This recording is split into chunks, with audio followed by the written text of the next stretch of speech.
Pagalam. Saya akan main ke dalam lapas kelas 3 Pagalam, di mana di sini kan terdapat 184 warga binaan lapas Pagalam, di mana juga di sini terdapat ada kasus dari kriminal, korupsi serta narkoba. Namun di dalam tersebut 85% itu kebanyakan kasus narkoba. Di sini juga mereka mendapatkan perlakuan yang baik, mendapatkan pembinaan serta mendapatkan pencerahan yang luar biasa. Yuk main ke dalam. Hadapi dengan senyuman semua yang terjadi, biar terjadi. Hadapi dengan tenang jiwa, semua kan baik-baik saja. Bila ketetapan Tuhan sudah ditetapkan, tetaplah sudah. Tak ada yang bisa merubah dan takkan bisa berubah. Relakan saja ini, bahwa semua yang terbaik, terbaik untuk kita semua. Menyerahlah untuk menang. Baik, sekarang kita sudah sama Pak Rinaldi Ahmad. Kali ini kita akan berbicara sedikit mengenai lapas kelas 3 Pagalam. Baik Pak, bisa diperkenalkan dulu Pak? Oke, Mas Wahyu, perkenalkan Pak Bisa, nama saya Rinaldi Ahmad. Saya di sini selaku sebagai ketua pembinaan di lapas kelas 3 Pagalam. Saya di sini baru menjalani sekitar 5 bulan baru. Pak, bisa diceritakan Pak visi-misi di dalam lapas ini, khususnya di bagian pembinaan? Ya, jadi visi misi dari lapas Pagalam adalah memanusiakan manusia, memanusiakan warga binaan. Jadi manusia bersih berguna kelak setelah bebas. Jadi penjabarannya itu ada di bagian pembinaan. Jadi di sini kita pembinaan memberikan pelatihan, baik pelatihan kemandirian, pelatihan kerohanian, baik bimbingan, keahlian dan lain-lain. Selama 5 bulan di sini Pak, ada nggak suka duka menjadi bagian pembinaan? Ya.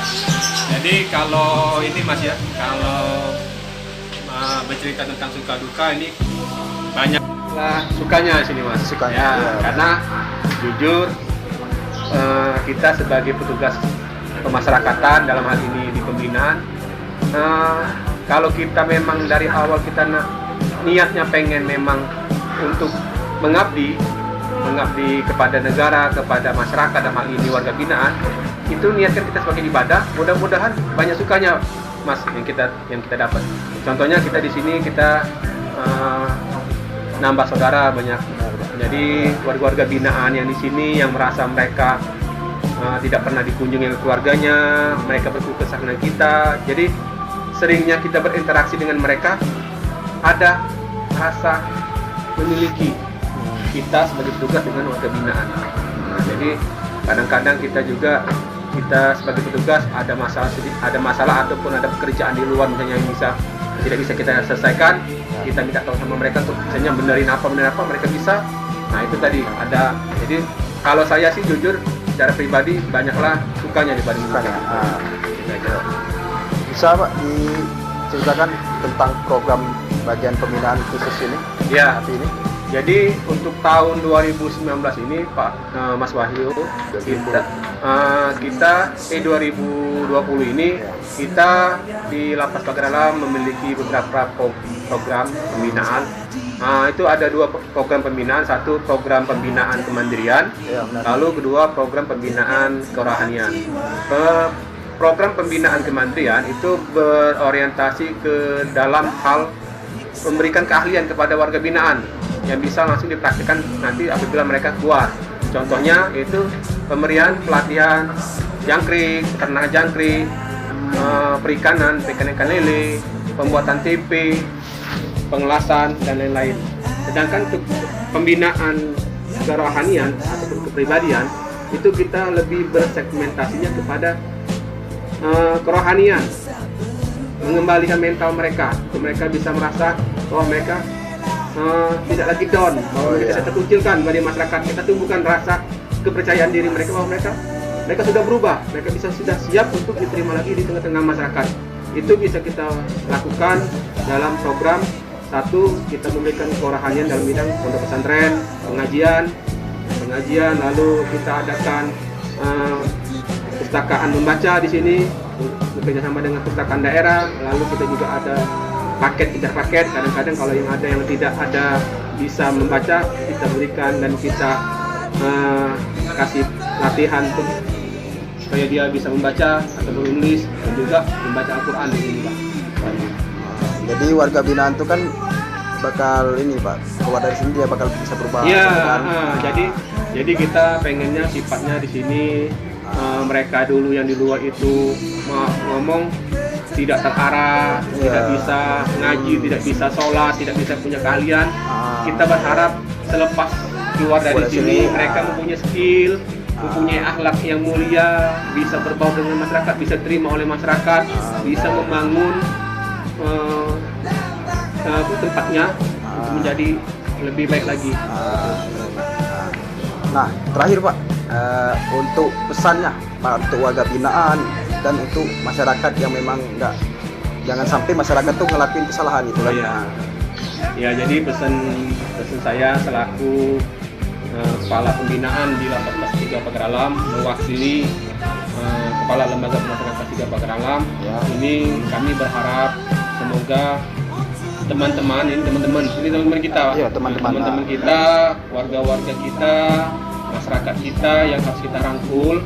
Kami berharap kepada teman-teman warga binaan Lapas Pagar Alam, tolong berubah. Kasihan dengan keluarga kalian di luar sana yang sudah merelakan, sudah mengurus kalian selama di sini. Tolong tunjukkan bahwa kalian sudah bisa berubah di sini. Apapun yang kalian dapat di sini, tolong diaplikasikan keluar. Jangan lagi mengulangi kesalahan yang telah dilakukan. Cukup satu kali ini sebagai jadi pembelajaran.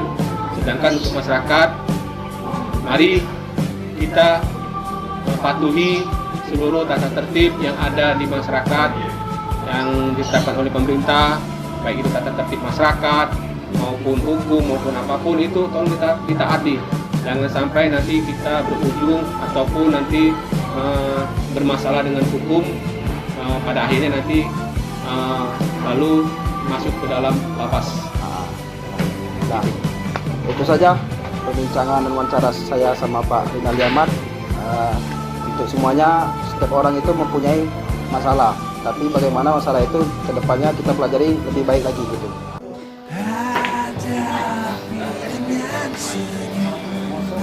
Semua yang terjadi biar terjadi. Hadapi dengan tenang jiwa. Semua kan baik-baik saja. Bila ketetapan Tuhan sudah ditetapkan. Oke, Kak, sekarang perkenalkan dulu Kak, siapa namanya? Nama Yoga Rida Kusta. Alamat rumah gitu kan.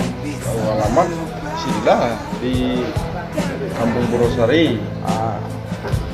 Umur 25 tahun. Dalam sini kasus apa bisa masuk dalam sini? Narkoba ya. Bisa tidak diceritain awal mula kejadian bisa kasus seperti ini? Awal coba-coba tuh lah. Coba Dari teman ya. Nah, terusan pembunuhan ya. Oh, jadi diponis berapa tahun? 4 tahun, 4 tahun 2 bulan. Oh, di sini sudah berapa lama? Di sini udah 1 tahun 2 bulan. Ada keluarga yang menjenguk di sini? Ada, sebelum COVID. Sekarang kan belum bisa. Di sini sudah dapat pelajaran apa ya? Di sini Banyak, Mas. apa bisa disebut? Ya? Ngaji, Ya, sholat kan. Ya, sekarang udah pintar masak juga kan. jadi ada positifnya di sini. Ya, Ya. ya. Banyak lah pelajaran di sini. Kira-kira untuk kedepannya kalau keluar dari sini apa yang harus dilakukan? Ya, buat pelajaran sih intinya berubah lah. Narkoba ya jadi sesalan lah. Untuk ada pesan-pesan untuk semua orang atau untuk masyarakat? Pesan buat teman-teman ya agak jangan coba-cobalah untuk mengkonsumsi narkoba. Nggak enak di sini.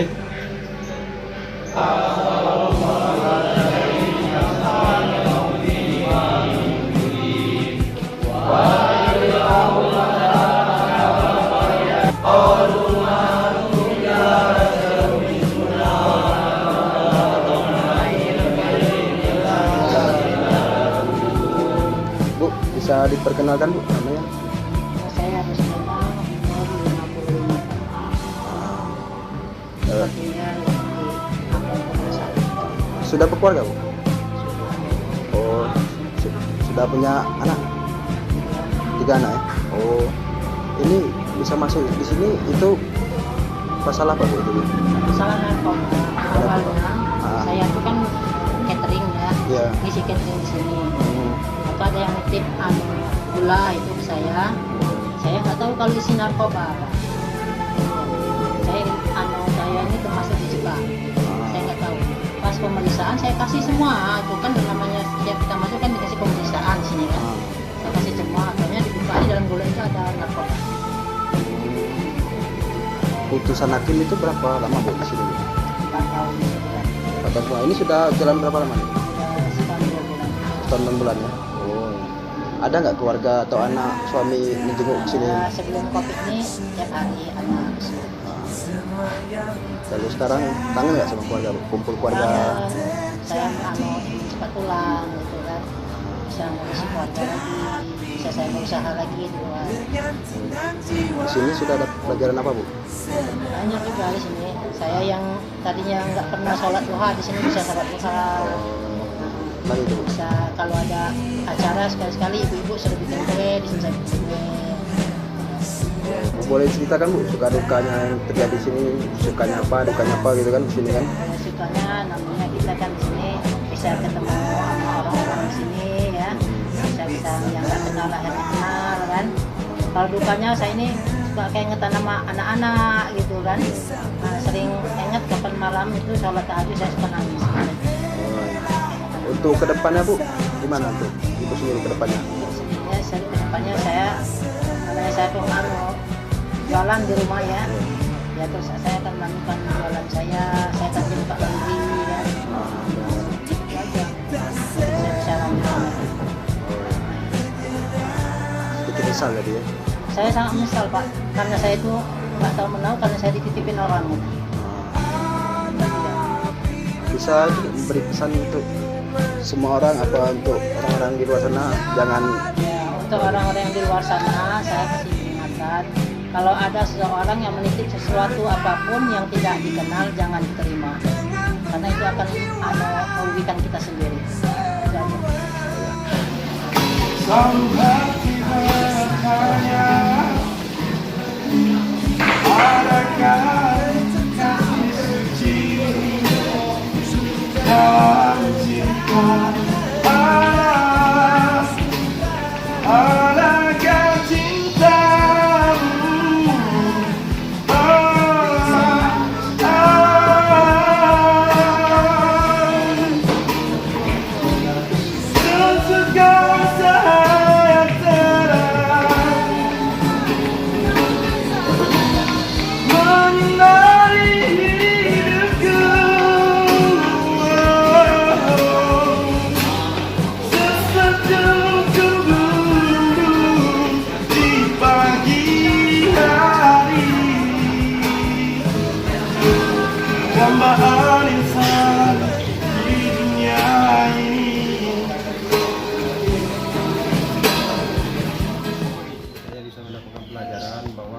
kebersamaan dan kebersamaan itu hal yang berharga untuk kita. Setiap manusia pasti melakukan kesalahan, tapi bagaimana caranya kesalahan itu kita jadikan pengalaman dan pelajaran agar lebih baik untuk kedepannya. Terima kasih. Assalamualaikum warahmatullahi wabarakatuh.